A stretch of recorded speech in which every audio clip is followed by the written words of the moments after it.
You guys all know what the heart does. It pumps blood through the body. And you know why it does that. What we're going to talk about right now is how important that is, why it's putting the blood through the body, what that blood is doing, and what your job as a massage therapist is to add to that. When the heart is pumping, it's going through the lungs, picking up the oxygen and taking it out to the body. You as a therapist, when you're working on the body, when you're manipulating the muscles, you're going to be pulling in that oxygen-rich blood into that muscle to help the client feel at peak. This is so important, so be very aware of what your job is at the table when you're doing this. The next thing it does on the lymphatic system. The lymphatic system to me is so awesome. We don't give it a lot of thought, and unlike the cardiovascular system that runs on its own, you don't have to think about it, the lymphatic system doesn't. The lymphatic system needs help. You have to move to make it work.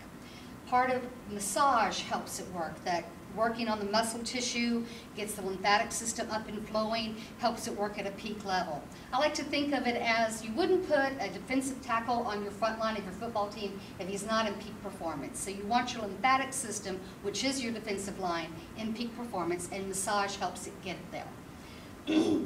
Excuse me. We talked about the mechanical and the reflective. Mechanical is what you're doing mechanically. You are manipulating those muscles. You are pushing the blood and the lymph towards the heart. Reflective is response. It's reflex. Someone scares you, you jump. It's a reflex. You don't think about it. So these are things that happen in the body that you're not even thinking about. So some of those things are listed down below. It has the overall effect. Mechanical massage assists the heart by pushing the blood back towards the heart. Assists the lymphatic system, we touched on that. Creates and falls and pressure the toning vessel walls, and supports and delivers and picks up substance on its way back to the heart. Now this is very key to you because say you're working on the back around the scapula, everyone's going to come in and say their shoulder hurts. You're going to do a lot of work in there, and you're going to see the muscle tissue change colors. It's going to go from the fleshy tone, and it's going to deepen in color. It's going to turn pink and then red, depending on the pressure, depending on the work. What's happening is as you're working, it's pulling in that oxygen-rich blood into that muscle tissue, and then as it's leaving, it's taking away that waste, those toxins that are built up in that muscle, and creating pain, and you're helping flush it away. And again, you as a therapist need to be very aware of what's going on in the body. You need to educate your client what's going on in their body and what they need to do once they are up off your table and out of your room. Why it's important to be drinking water after these massages. The work you just did, you pulled those toxins up out of those muscle tissues.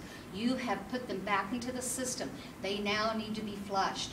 You need to be very, very clear with your clients. This is why you drink a lot of water. This is why you're not going to leave here and go have a Diet Coke.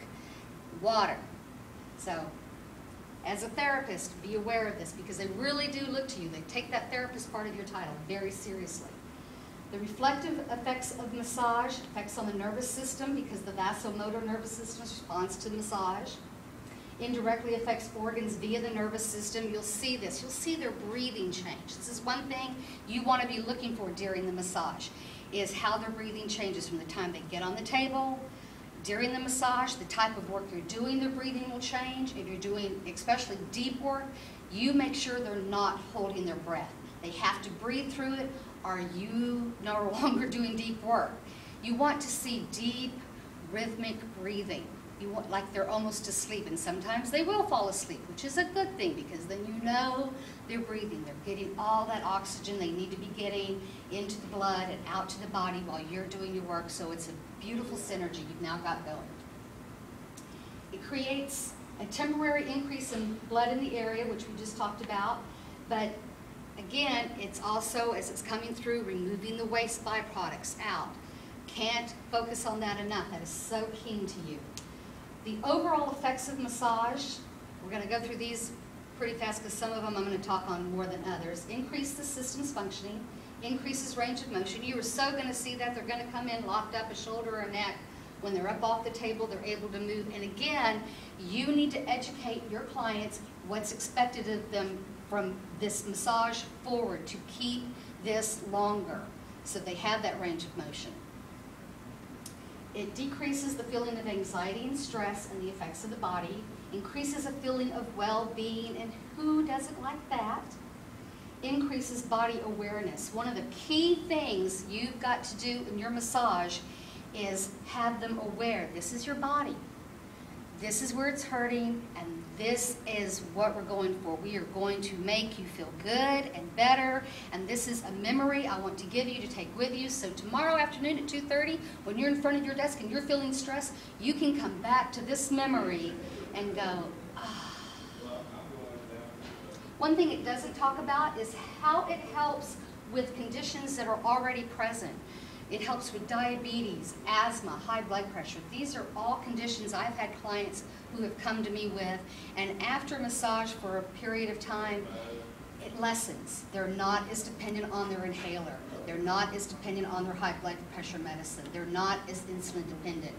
A very personal story for me is I have a 31-year-old daughter with cerebral palsy, diagnosed quadriplegic spastic, and because I'm a proactive mother and at a very early age got her into all kinds of therapies, including massage, it gave her a quality of life she enjoyed then and still has now, which she wouldn't have had otherwise. She's now independent, on her own, a bit of a drama queen, but able to sustain a good life.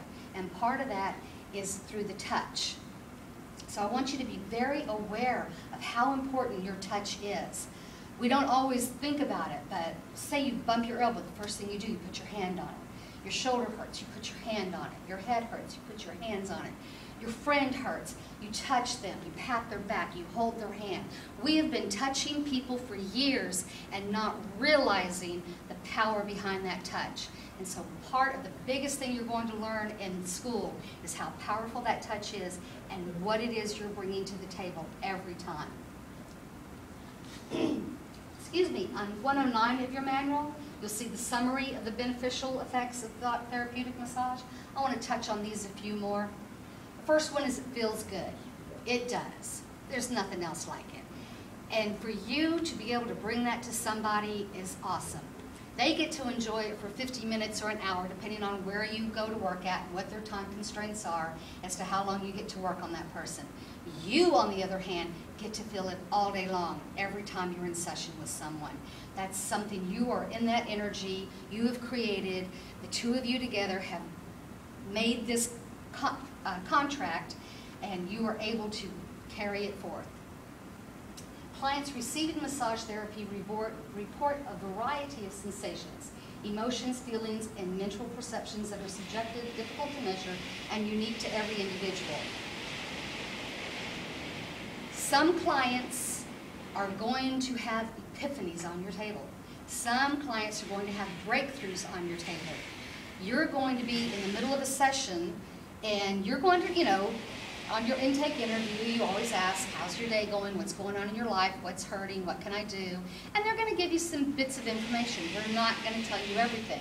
They may come in and go, my spouse's mother is sick, and the 3 kids, and blah, blah, blah, and the dog, and they'll talk about some stuff going on.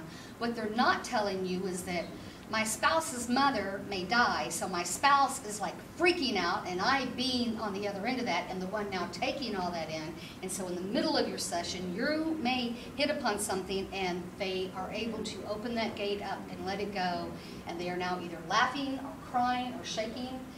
And you as a therapist need to be in the moment, be there for them, and understand what's going on, and help them work through it while you continue doing your work. It's a safe harbor. This is a safe place.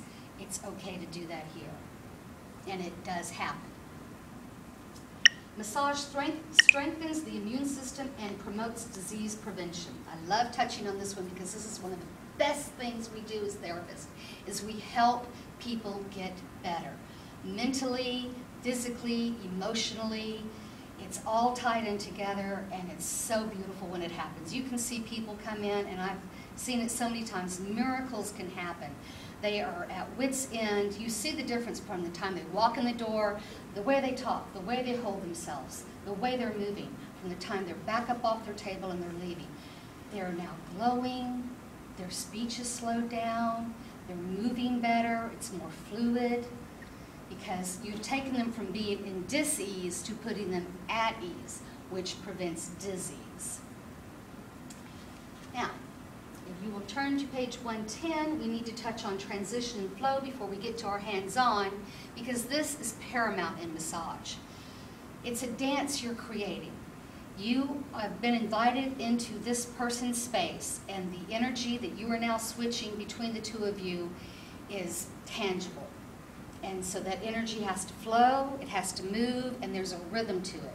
So even the draping is part of the dance. You never want them to feel like, I'm working on the arm, now I'm working on the leg.